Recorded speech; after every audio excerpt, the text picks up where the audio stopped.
Hi, this is Vijay Bhambwani, and today I'm here to talk about the burning question that confronts us all, the drone attacks on Saudi Aramco's facility and what it means for oil prices, and by default, how it raises the inflationary fears. On Saturday morning, it emerges 10 drones attacked the Saudi Aramco oil fields in the eastern province. That was enough to send oil prices soaring. And incidentally, I had written an article on equitymaster.com a few weeks ago talking about how oil prices fundamentally should be $20 a barrel, but why I feel they might wind up going to $80 a barrel. I talked about how before the Saudi Aramco IPO, these supply side disruptions can cause spikes in oil prices. And guess what? My fears were proved right.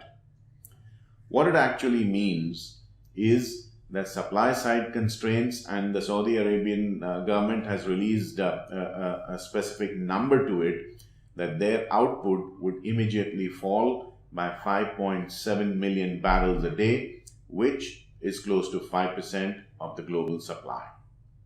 Now, if oil prices were to rise, how much will they rise? And more importantly, to address the conspiracy theories, did the Saudis do it themselves to push up oil prices before the Saudi Aramco IPO? I'll address your doubts one by one.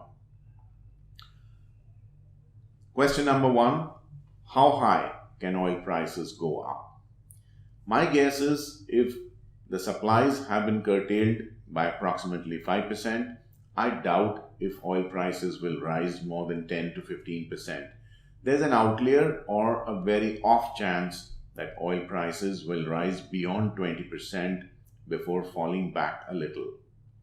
The reason is the Saudis know that if oil prices were to rise beyond acceptable limits, there is something known as demand destruction that takes place. The buyers start to economize and use less of crude oil. The second fear that the Saudis would have was if they were to be out of the market where the supplies are concerned, they would immediately lose market share to fellow OPEC members and, more importantly, new emerging rivals like the USA, which is now a net exporter of crude oil since 2018. The Saudis also would not want to lose ground to the Iranians, who are bitter rivals in the oil market with the Saudis. Therefore, the Saudis would not want oil prices to actually go up beyond a point where demand destruction would take place, or they would lose their dominant position and market share and clients to rivals. My guess is the Saudis will immediately talk about releasing their spare or reserve fuel capacity, which is built up over the years so as to keep the oil market well supplied. The conspiracy theory part, did the Saudis do it? Well, anything is possible in this world, but I doubt this. I doubt this time that the Saudis have done it themselves to push up oil prices. Let me tell you why. The Saudis would not want to damage their oil infrastructure to a point where it would cost them billions of dollars to rebuild. Number two, why attack your own oil wells when there are other means of pushing oil prices higher? Nobody would want to burn their own furniture to celebrate Diwali instead of fireworks. And I think the Saudis know this too.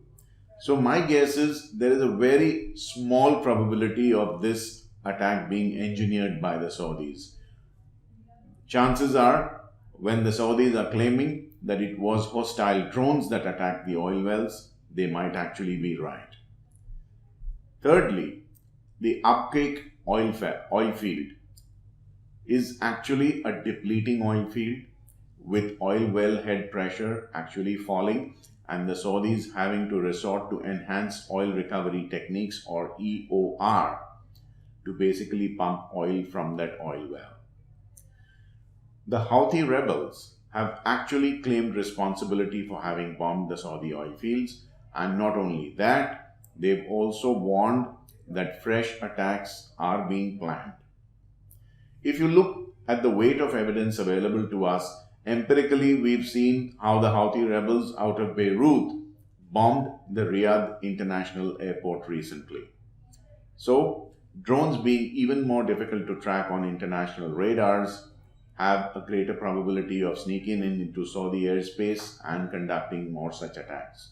I would give the Saudis the benefit of the doubt, and the fact that the US administration, the Energy Intelligence Agency, and the Saudi government itself coming out and saying that they would not be averse to the idea of keeping the oil markets very well supplied by dipping into their emergency reserves kind of encourages me to give them a clean chit this time around. So this present spike in oil is something that would be a blip on the radar, something that I would expect to be temporary in nature. I would lay my doubts to rest about hyperinflation, triple-digit prices of crude oil and whatnot. Let's not panic out there. Let's be careful out there. But in the absolute short term, crude oil prices and by default, bullion prices will be extremely volatile. There would be safe haven buying. There would be a short squeeze, which means bears who had built up short positions would be forced to cover and therefore push oil prices higher, at least in the immediate short term. Over a period of time, I think sanity will return and all will be well. The oil prices may not really fall to recent lows of sub $55 a barrel in the WTI grade, but these are not prices that will sustain for very long. Till then, have a profitable day. This is Vijay Bhambwani signing off again.